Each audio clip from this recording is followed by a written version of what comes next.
Hey, DeFi Dan, XRP Chad, whatever you prefer to call me. First off, all my XRP holders, keep holding it down.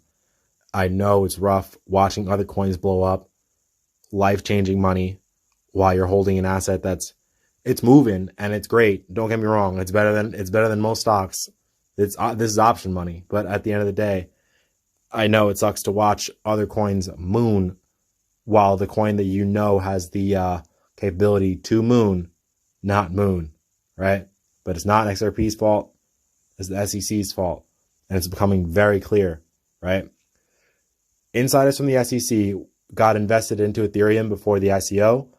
I watched Gavin Wood, Dr. Gavin Wood, the founder of Polkadot, say this, right?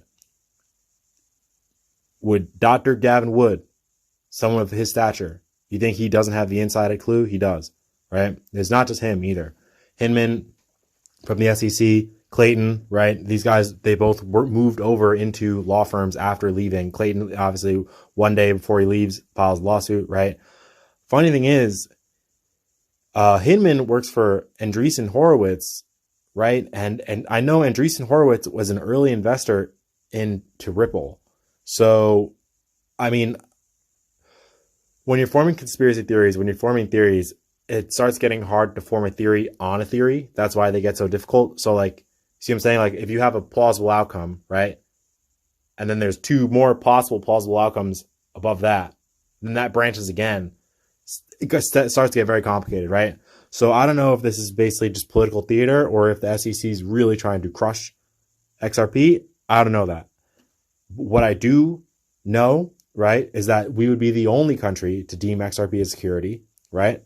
There's been 5 other countries that have already said, no, it's not a security, and they've given it another classification. Commodity, currency, asset, whatever, but not security, right?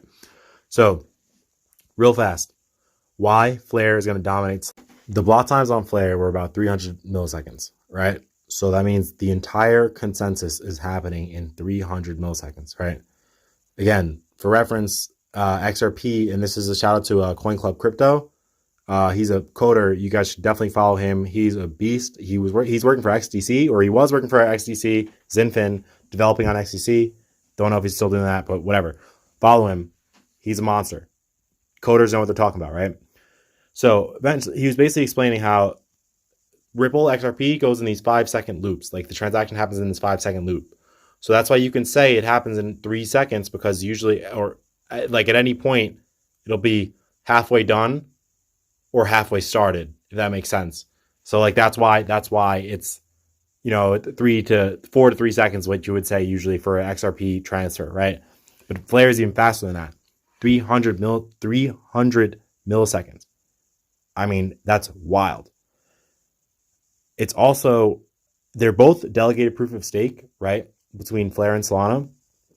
I think that you can use these metrics to show how powerful Flare is going to be and how fast it's going to pump.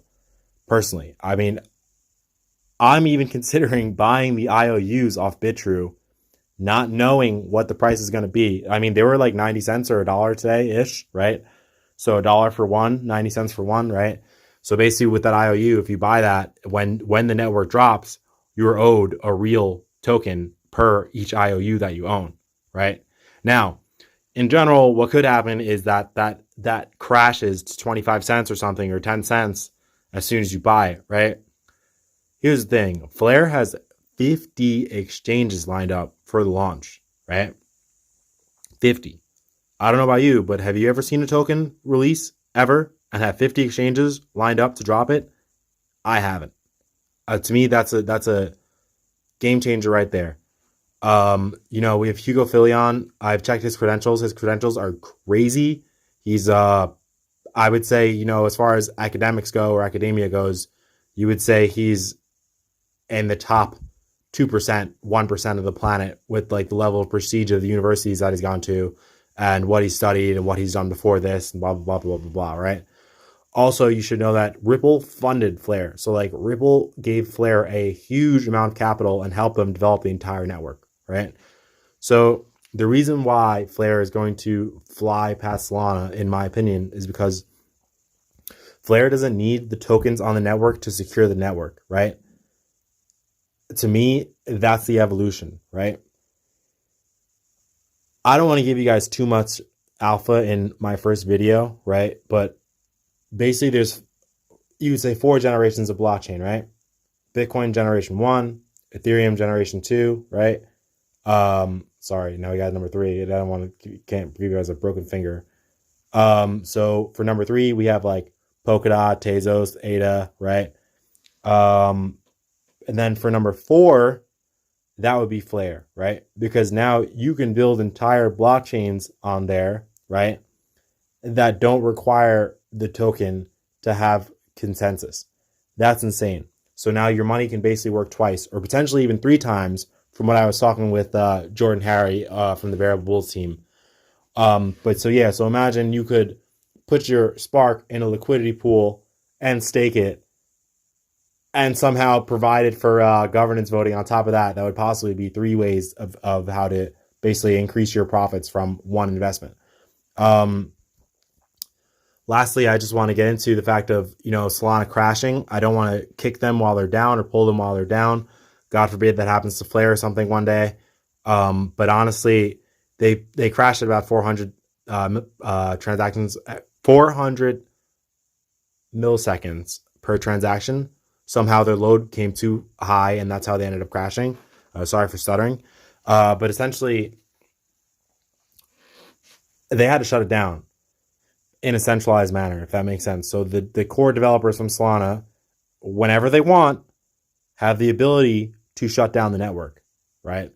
That is not ideal for a crypto. That is not something that, the ultimate decentralization would inhibit, right? So, all right, so for my last point, right? So some of you guys probably saw Gala Games today. Gala Games did about 200% in the day after the Binance listing got announced. Or maybe they got listed on Binance. I don't know. 200% is a lot though. But I don't know if you guys know this, but a few months ago, Gala Games committed they're moving to Flare, right? So now you have gaming, NFTs, and play to pay games on the Flare network, right?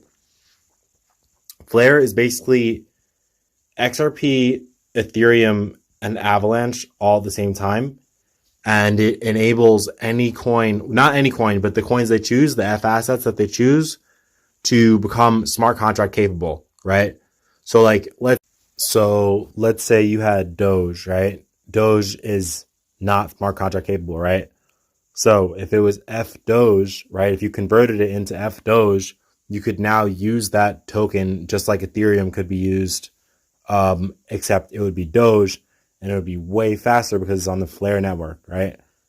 So, I mean, as I told Jordan, from the Bearable Bulls team, man, I told him my ultimate idea is that these guys are going to list Bitcoin as an F asset. They're going to make Bitcoin smart contract capable, right? And then people are going to fly into Flare. It's going to be some shit you've never seen before. I mean, obviously, Bitcoin has a $1 trillion market cap, right? More than that, possibly. I mean, I'm just being conservative right now, but this could. Some people estimate. I've seen, what did this guy say? There was a Fidelity guy that said he sees Bitcoin going to 1 billion per token, right? Personally, I don't. Personally, I'm not a Bitcoin maximalist at all, but I understand basic math. The basic math is that there's a lot of value locked up in Bitcoin that isn't really used, right?